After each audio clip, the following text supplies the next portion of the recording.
ഇത് കണ്ടില്ലേ, ഇതിപ്പോ 4 ഒരു ചതുരല്ലേ, 4 ചതുരത്തിന് ഇതിന്ന് 3 എണ്ണം എടുക്കുക.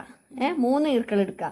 3 ഈർക്കൾ എടുത്തിട്ട് ഇതിനെ 3 കള്ളിയാക്കണം. ഇപ്പൊ 4 കള്ളിയില്ലേ, അതിനെ 3 കള്ളിയാക്കി മാറ്റണം. 3 ഈർക്കൾ എടുത്തിട്ട് അതിനെ 4 കള്ളി, 3 ഈർക്കൾ എടുക്കല്ല, 3 ഈർക്കൾ എങ്ങോട്ടെങ്കിലും മാറ്റി വെച്ചിട്ട് അതിനെ 3 ബോക്സ് ആക്കണം.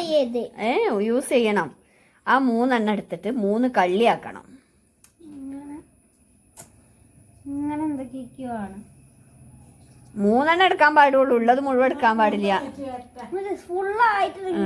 ഒരു പ്രാവശ്യം കൂടി 3 കൊള്ളി എടുക്കാം. 3 കൊള്ളി എടുത്തിട്ട് 3 കൊള്ളി എടുത്തിട്ട് ഈ 4 ഇതിൽ തന്നെ 3 എണ്ണം ആക്കും വേണം. പിന്നെ വെല്ലുവിളിച്ച നിങ്ങൾക്ക് ഇതിനുള്ളത് കിട്ടും. 3 എണ്ണം ആയില്ലേ അപ്പൊ? സച്ച് ക്ലിയർ ആക്കി. 3 എണ്ണം അല്ല എടുത്തത്. 3 എണ്ണം എടുക്കേ. 1 ഇതെടുത്ത് ഇങ്ങോട്ട് വെക്കുക. 2 3 കറക്റ്റ് തന്നെ. അങ്ങനെ സച്ചു ജയിച്ചു. അങ്ങനെ ഞാൻ